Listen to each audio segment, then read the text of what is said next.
জিবরাইল আমিন বলেন, নবী আপনি যান যান। আজ থেকে 4 মাস আগে আল্লাহ আপনাকে ইঙ্গিত দিয়েছিল, স্বপ্নের মাধ্যমে আল্লাহ জানিয়ে দিয়েছেন, ও বন্ধু, তোমার একদিন হিজরত করতে হবে। কোন দিন করতে হবে আমি বলবো না, জিবরাইল দিয়ে আমি জানা দিব। জিবরাইল বলেন, যান যান, আজকে আপনার হিজরতের সময় হয়ে গেছে। এই হিজরতের পূর্বে, এই রাত্রের ঘটনার পূর্বে 3-4 মাস ধরে আমার নবী সাহাবায়ে কেরামকে বলছেন, ও সাহাবায়ে কেরাম, তোমরা একে একে হিজরত করে মদিনায় যাও। এবার সাহাবায়ে কেরাম বলেন, ও নবী, আপনি কি আমাদেরকে মদিনায় পাঠায় দিবেন? আপনি মক্কায় মার খাইবেন, আমরা তা বরদাস্ত করব না। নবী আমার বলেন, এ আমার সাহাবী, আমার দয়ার মালিক আমাকে কোনোদিন মার খাওয়াবে না। আল্লাহ তাআলা জানা দিলেন, যারা আল্লাহকে প্রকৃত ভয় করে, আমার দয়ার মালিক আল্লাহ তাআলাকে প্রকৃত ভয় করে, আল্লাহ বলেন, ওয়া মাইয়াত্তাকিল্লাহ, আমি আল্লাহর উপরে তাকওয়া আনে, ওয়া ইয়াজআল্লাহু, আমি আল্লাহ তাআলা কি করি জানেন?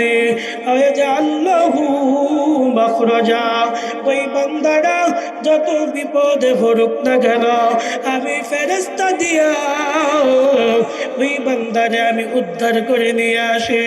নবী আমার বলেন, তোমরা আস্তে আস্তে মদিনায় চলে যাও, কিন্তু সাবধান সাবধান, ও আলী, তুমি কিন্তু মদিনাতে হিজরত আগেই করবা না, তোমার হিজরতটা হবে আমি নবীর পরে।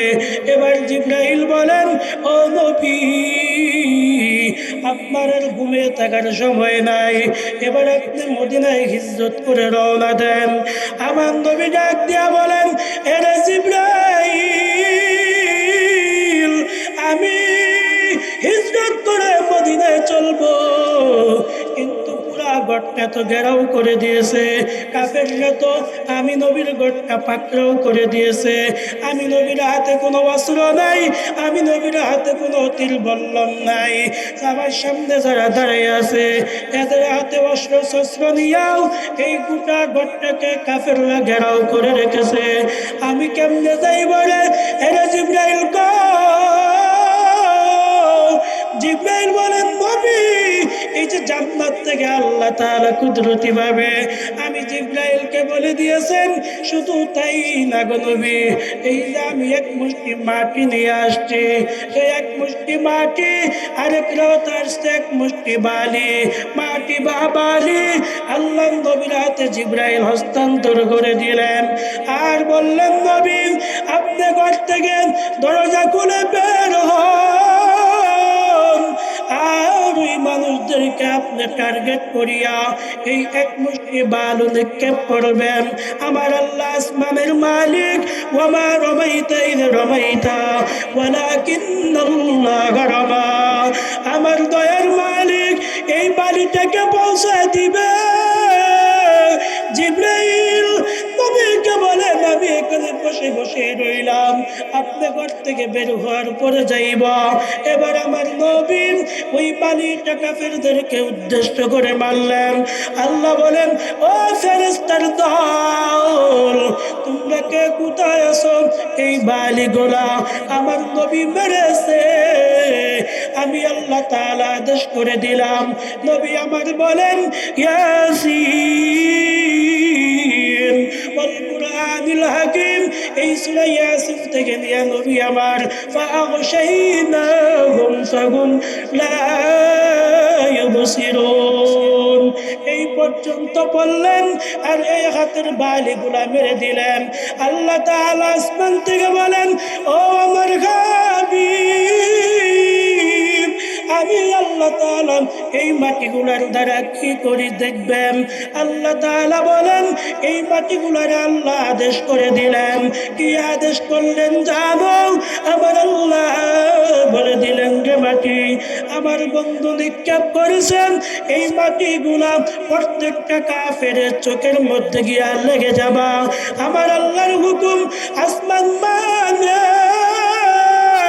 আল্লাহ অন্যত্র আয়াতে জানায় দেয় সাব্বাহা লিল্লাহি মা ফিস সামাওয়াতি ওয়াল আরদ। আসমান জিকির করে আল্লাহর, এই জমিন জিকির করে আল্লাহর। আল্লাহ বলেন এর মাটি তোরা তো আমার জিকির করো, আমি আল্লাহ হুকুম দিলাম কাফেরদের চোখের মধ্যে তোমরা ঢুকে যাও এবং চোখে পর্দা আমি আল্লাহ ফালায় দিলাম। এবার আমার নবী ওই কাফেরদেরকে এইভাবে পেলিয়া পেলিয়া দুই দিকে হাত লাগায়া আমার নবী ওখান থেকে চলে গেলেন। এবার কাফেররা বুঝতেও পারে না হয়ে গেলাম আমার নবী আসে না। হঠাৎ করে নবীর বাড়ির পাশ দিয়া একজন মানুষ যাইতেছেন। হাদার রাজুল, এই ব্যক্তিরা ডাক দিয়া বলেন রে ভাই ওই নবীর বাড়িতে তোমরা ভিড় করছো কেন? এবার কাফেররা বলে মুহাম্মদ ঘুম থেকে উঠবে আর আমরা থেকে হত্যা করে আমরা থেকে বদলা পরিশোধ নেব। ওই লোকটা বলেন মুহাম্মদ তো ঘুম থেকে কোনোদিন উঠবে না, এই জায়গা দিয়েও যাবে না। কাফেররা বলেন এর ভাই কি বলো? মুহাম্মদকে হত্যা করার জন্য গোটা রাত আমরা বসে আছি, এবার মুহাম্মদ কেন আসবে না বলো? ওই লোকটা বলেন ভাই মুহাম্মদ ঘরে থাকলে নিয়ে আসবে, মুহাম্মদ তো সুফে সাদেকের আগে এই রাস্তা দিয়ে বের হয়ে গেছে, তুমি কেমনে বুঝলা? ওই লোকটা ডাক দিয়া বলেন আমার মায়ের নবী যেই রাস্তা দিয়া যাইতো ওই রাস্তা দিয়া মিষ্ক আম্বরের মতো গ্রাম ছড়া যাইতো, আমি যেই রাস্তা দিয়া আমি আসলাম, আমি এই রাস্তা দিয়া মিষ্ক আম্বরের গ্রাম পায়ে আসলাম, আমি 100 ভাগ গ্যারান্টি মুহাম্মদ তো আগেই চলে গিয়েছে, তোমরা বুঝতে পারো নাই। কাফেররা বলেন কি বলো কি বলো? হঠাৎ করে দরজা খুলে দেখে মুহাম্মদ করে নাই, ওই ঘরের ভিতরে আছে হযরত আলী। আল্লাহ বলেন ও জিবরাইল তুমি এখন ঘর থেকে চলে আসো। এবার ঘর থেকে আলী বের করে আসলেন। মুহাম্মদ অর্থাৎ নবী যে আলীকে বলছেন যে আলী আমার বিছানায় শুয়ে যাও। নবীর একটা চাদর ছিল সবুজ কালার। আলীরে বলেন আলী এই যে তুমি বিছানায় শয়ন করিয়া ফেলো, আমি নবীর হাতটা লাগাইয়া এই তোমার পা থেকে নিয়া মাথা পর্যন্ত আমি নবীর চাদর দিয়া ঢেকে দিলাম। এই কাফেররা কেন যদি মক্কার গুন্ডা কাফের দল আসে রে এরপরেও তোমাকে হত্যা করতে পারবে না। আমি নবী তোমাকে দোয়া করে গেলাম, তুমি কোনো চিন্তা করবা না। আলী বলেন নবী আমি আপনার সাথে চলে যাই। আল্লাহর রাসূল বলেন আলী আমি মুহাম্মদ সাংঘাতিক আমানত দেখে আমি আলী। এর আলী তুমি এই জায়গায় শুয়ে থাকো, সকাল যখন হবে এই মক্কার মানুষ কে কে আমার কাছে টাকা রাখছে এই তালিকা আমি নবী দিয়ে গেলাম, এই তালিকা অনুযায়ী এই আমানতটা বুঝা দিবা। এরপরে তুমি হিজরত করবা, 3 দিন করে হিজরত করবা। আল্লাহ আগেই জানিয়ে দিয়েছে 3 দিনের মাথায় আপনি মসজিদে কুবা নির্মাণ করবেন, ওই কুবাতে গিয়া আলী ওই জায়গায় অ্যাটেন্ড করবে। আল্লাহ তাআলা নবী বলেন এরে আলী আমি হিজরতে চলে গেলাম, শুয়ে থাকো, সাবধান তুমি কোনো চিন্তা করবা না। এবার কাফেররা যখন আলীকে ঘুম থেকে উঠতে দেখলেন, এবার আবু জেহেল উতবা উতাইবা বলেন এরে আলী মুহাম্মদকে কোথায় রাখছো বের করে দাও। আলী বলেন মুহাম্মদকে তোমরা ঘরে তালাশ করে নিয়ে দাও, যদি পারো তাহলে তোমরা হত্যা করে ফেলো, আমার কোনো কথা নাই। এবার কাফেররা ঘরের ভিতরে ঢুইকা তালাশ করে দেখে মুহাম্মদ নাই। এবার আলীকে তারা ধরছে, রে আলী মুহাম্মদ কোথায় গেছে বল, মুহাম্মদ কোন জায়গায় গেছে বলো। আলী বলেন, তোমরা কি আমাকে তোমাদের কর্মচারী রাখছো নাকি? না না, কর্মচারী রাখি নাই। তাহলে আমাকে জিজ্ঞাসা করো কেন? আলী বলেন, যদি আমাকে কর্মচারী না রাখো, আমাকে কেন জিজ্ঞাসা করো? মুহাম্মদকে তালাশ করে নাও। এবার কাফেররা চিন্তায় পেরেশান হয়ে গেল, মুহাম্মদকে কোথায় ভাই, কোথায় ভাই। এবার দৌড়াইয়া যায়, আমার নবীকে তালাশ করতে করতে আমার নবী আবু বকরের দরজায় গিয়া টুকা দিছেন। নবীর রাত, আল্লাহ নবী ডাক দিয়া বলেন, এরা আবু বকর তুমি কি সজাগ আছো নাকি? আবু বকর বলেন, লাব্বাইক ইয়া রাসূলুল্লাহ, আমি আবু বকর সজাগ আছি, তাই না? আপনি 4 মাস আগে আমাকে বলেছেন এরা আবু বকর যে কোনো মুহূর্তে আমার সাথে হিজরত করতে হবে। ওই দিন থেকে আমি আবু বকর বিছানা পিঠ লাগাই না। কখন নামিয়ে কখন জানি আমার নবী ঈশা দরওয়াজায় দাঁড়ায় থাকে, আর এই দিক দিয়ে কাফেররা মারধর শুরু করিয়া দেয়। ও নবী, শুধু তাই না, আমি আবু বকর চোখ লাগাই না। শুধু তাই না, ওই 4 মাস আগে আমি 2টা উট ক্রয় করে রেখেছি, যেই উটগুলো দিয়ে আমি হিজরতে যাব। ও নবী, আপনি কেমন মায়ার নবী! আমি আবু বকর হিজরতের নিয়তে উট যেই দিন থেকে কিনেছি, ওই দিন থেকে আমি একটা দিন উটকে রাত্রে ঘুমাইতে দেখি নাই। সুবহানাল্লাহ, একটু জিকির করেন লা ইলাহা।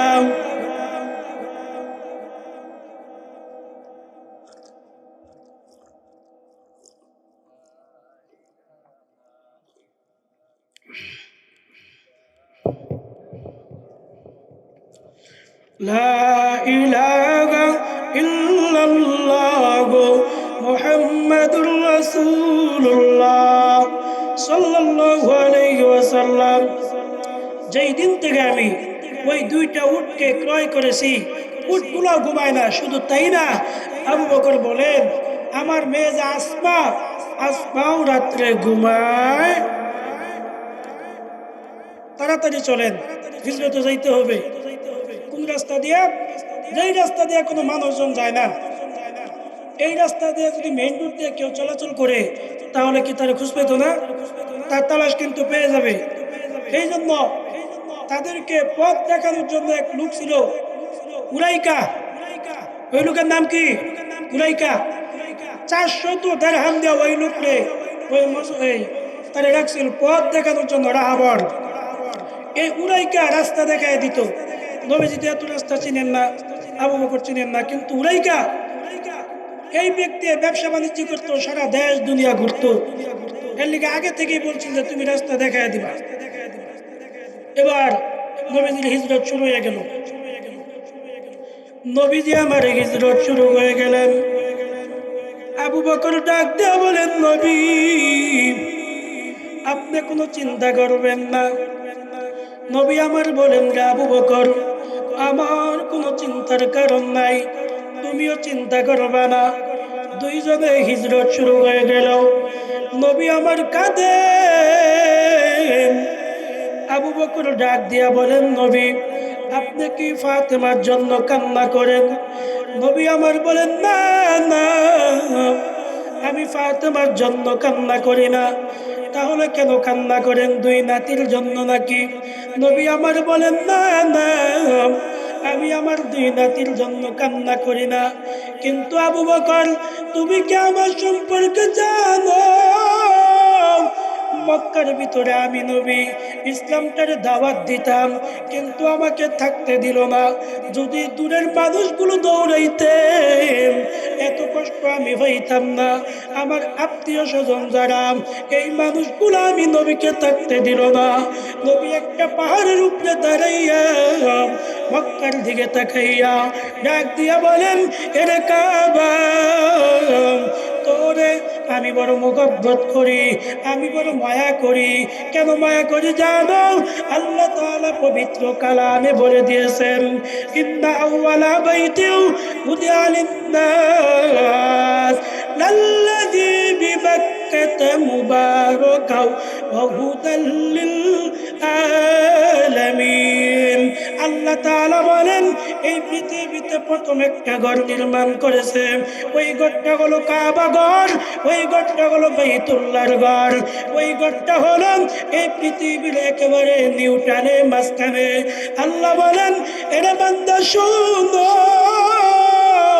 এই বাইতুল্লাহর গিলাফের মধ্যে যদি দরিয়া কেউ একবার বলতে পারো আল্লাহুম্মা লাব্বাইক লা শারীকা লাকা লাব্বাইক ইন্নাল হামদা ওয়ান নি'মাতা লাব্বাইক, আমি আল্লাহ জীবনের সব গুনাহগুলো মাফ করে দেই। শুধু তাই না রে বান্দা, এই বাইতুল্লাহর মধ্যে যায় দেখবা একটা সবুজ গম্বুজ আছে। ওই গম্বুজের দিকে তাকাইলে শুধু চোখ দিয়া পানি বের হয়, শুধু পানি বের হয়। হাজিদেরকে যদি জিজ্ঞাসা করি, ও চাচা কেন কান্না করেন, হাজিরাও বলতে পারে না কেন চোখ দিয়া পানি বের হয়। ওই সবুজ গম্বুজের কাহিনী এর বান্দা জানো। আল্লাহ তাআলা দাঁড়ায় দাঁড়ায় এই বান্দাগুলোর বলে দেন, এর বান্দারা ভালো করে শুনে নাও, ওই সবুজ গম্বুজের মাথায় অসংখ্য লক্ষ কোটি ফেরেশতা আছে। ওই ফেরেশতাগুলো সর্বক্ষণ ওই সবুজ গম্বুজের মধ্যে থাকে।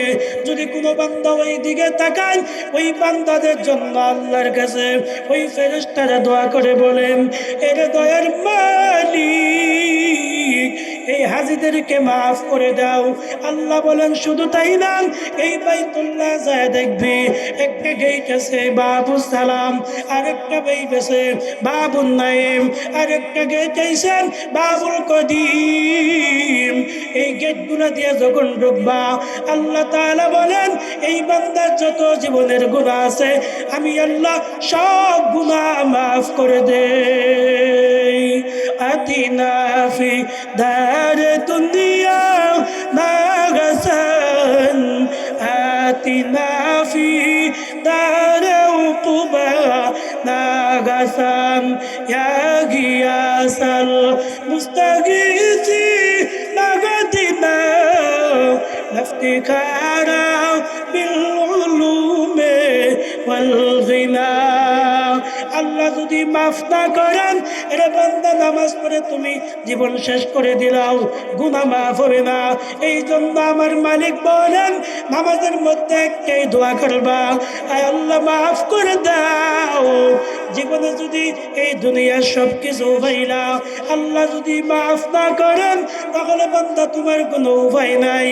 আর একটা মানুষ এই দুনিয়াতে কিছুই পাইল না, কিন্তু আল্লাহ যদি মাফ করে দেয়, তাহলে ওই জীবনটা সফল জীবন হয়ে গেল। আল্লাহ তাআলা বলেন, এরা বান্দা যদি জান্নাত পাইতে চাও, তাহলে একটা আমল করো। ওই আমলটা কি জানো? আল্লাহর কাছে 24টা ঘন্টা বলো, আয় আল্লাহ মাফ করে দাও। আল্লাহর কাছে মাফ চাইবা, কারণ কি জানো? জীবনে তো গুনাহ কম করো নাই।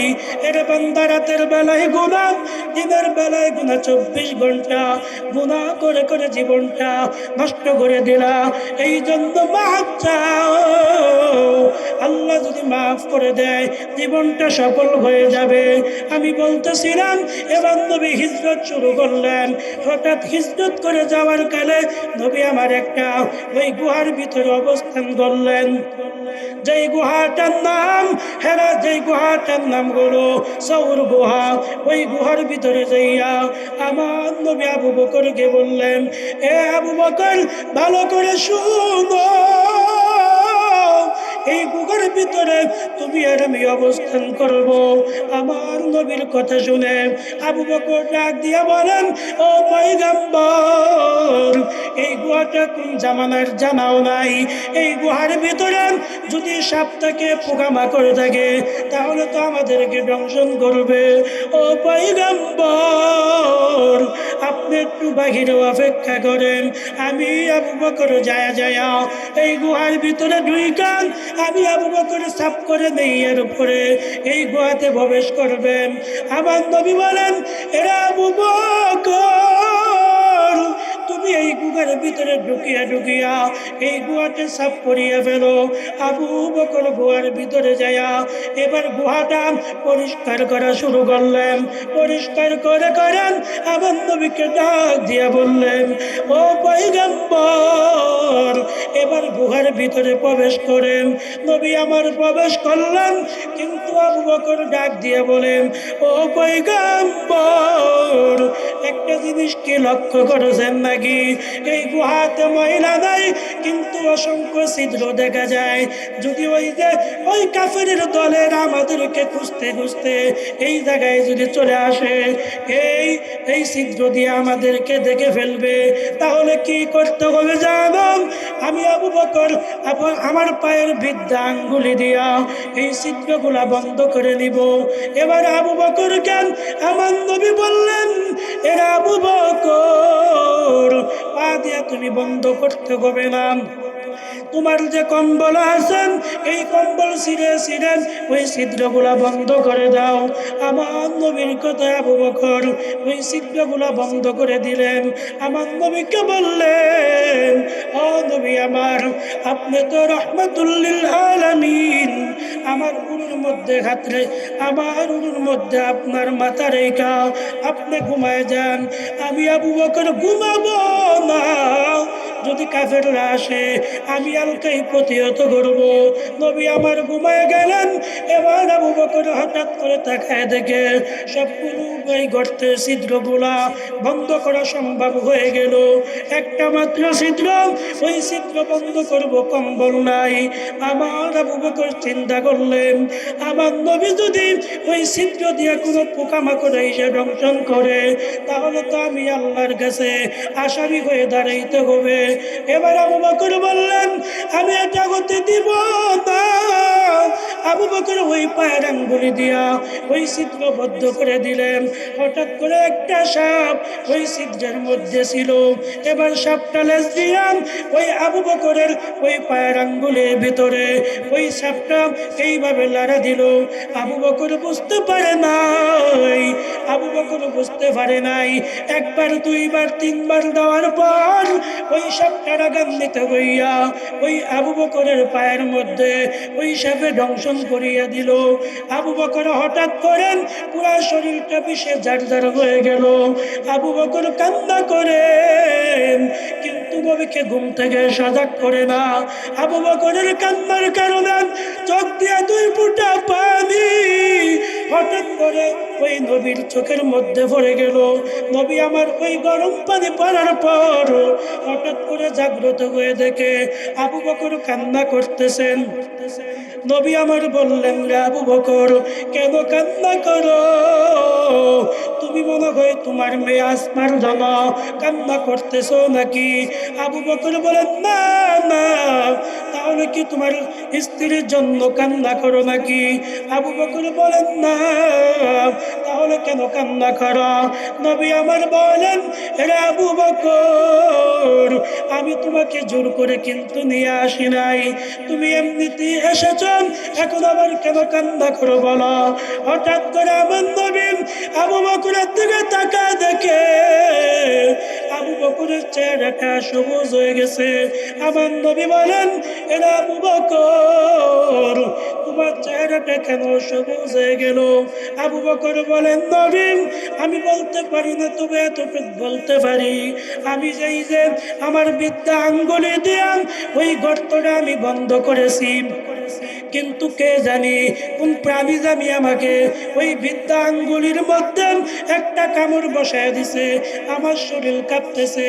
আবু বকর বলেন, নবী, আপনি চিন্তা করিলেন না, আমার জীবন চলে যাবে, তবু আমি এখান থেকে আঙ্গুল সরাবো না।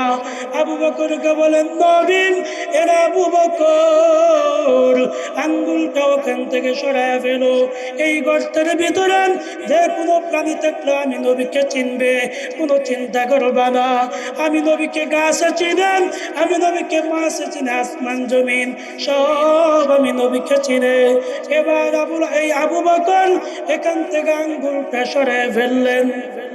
হঠাৎ করে তাকায় দেখেন ওই গর্তের ভিতরে একটা সাপ দেখা যায়।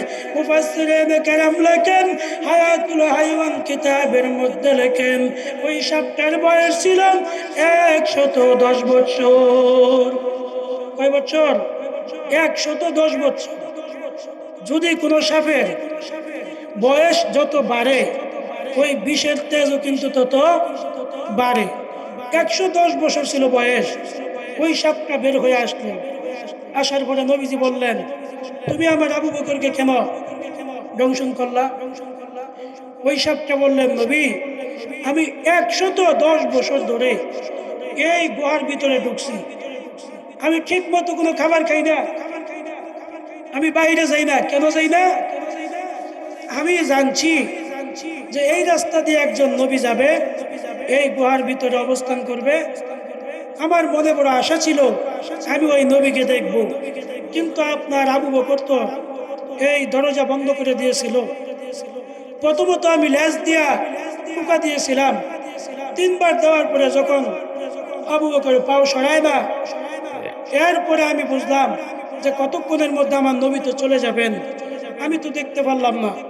তাহলে আমি 110 বছর এখানে বসে কি লাভ হইল?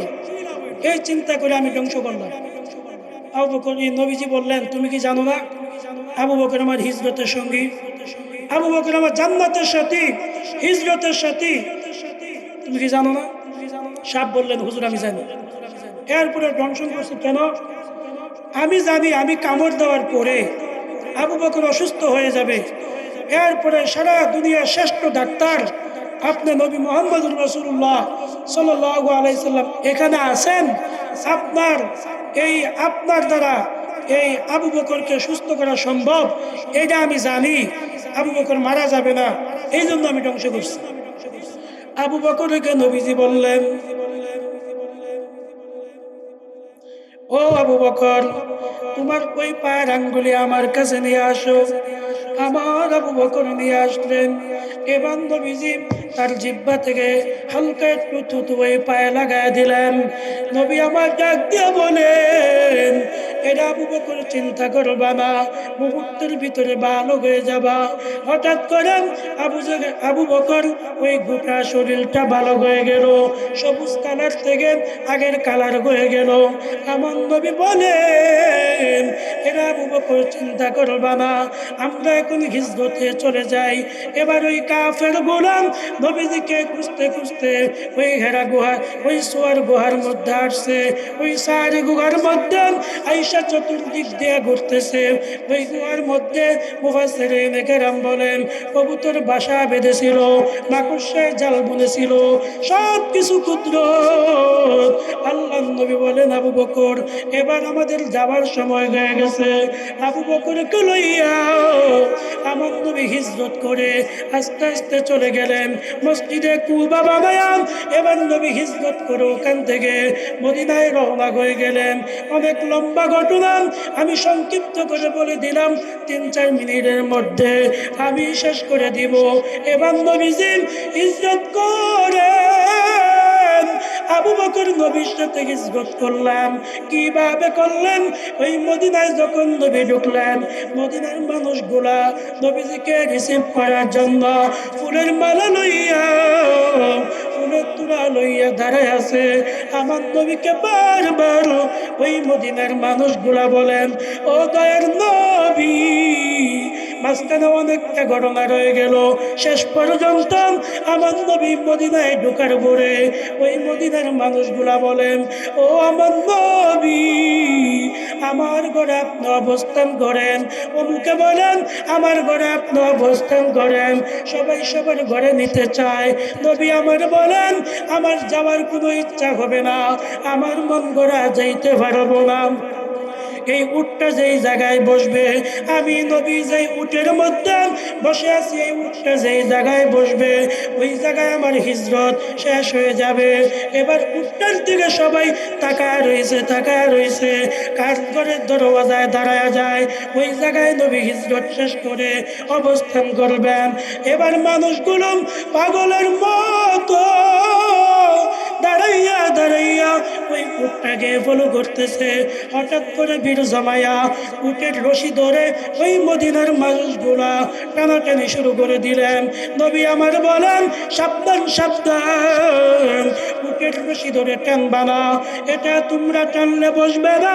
এই দিক দিয়ে আল্লাহ জিব্রাইলকে বললেন, ও জিব্রাইল যাও আমার বন্ধুকে বলা উটের রশিটা ছেড়ে দিতেন, এই রশি দুনিয়ার হাতে থাকবে না, এই রশিটা আমি মালিকের হাতে চলে আসবে। আমি আল্লাহ ওই উটটাকে যেই জায়গায় অবস্থান করার জন্য আমি আল্লাহ হুকুম করব, ওই জায়গায় উটটা বসে যাবে, ওই জায়গায় হিজরত শেষ করবে। আমার নবী বললেন, ও মদিনাবাসী, তোমরা ওই উটের রশি ছেড়ে দাও, আমার উটটা যেই জায়গায় বসবে ওই জায়গায় হিজরত করব। উটের রশি ছেড়ে দিলেন। উটটা যাইতে যাইতে একজন সাহাবী আবু আইয়ুব আনসারী, ওই আবু আইয়ুব আনসারী বাড়ির সামনে গিয়া ওই উটটা বসে গেলেন। নবী আমার বললেন, আবু আনসারী, ও আবু আইয়ুব আনসারী, তুমি কোথায় আসো, আমি নবীকে তুমি রিসিভ করে নাও। আবু আইয়ুব আনসারী বলেন, ও নবী, আপনাকে আমি হিজরতে আসার জন্য, আপনি যে হিজরতে আসবেন এটা আল্লাহ তাআলা আগেই বলে দিয়েছেন। ইয়ামিনের বাদশা তুব্বা আপনার জন্য একটা ঘর বানায় রাখছেন, এই ঘরের চাবিটা আমি আবু আইয়ুব আনসারীর কাছে শেষ পর্যন্ত এসে দাঁড়ায় গেছে, আপনাকে চাবি দিলাম। ওই যে একটা ঘর দেখা যায়, ওই জায়গার ভিতরে আপনি আর আবু বকর গিয়া শুয়ে পড়েন। ওই জায়গায় গিয়া নবীজি শুয়ে পড়লেন। এবার কতক্ষণ পরে মানুষ দলে দলে আইসা নবীজির হাতে হাত লাগাইয়া কালেমা পড়ে মদিনার 70% মানুষ মুসলমান হয়ে গেলেন। এই ঘটনা অনেক লম্বা, হিজরতের ঘটনা বলতে গেলে আসলে 1.5-2 ঘন্টার কম হয় না। যদি কখনো সুযোগ হয় ইনশাআল্লাহ এক সময় শোনাবো। ওমা তৌফিক ইল্লা বিল্লাহ। আসসালামু আলাইকুম রহমতুল্লাহ।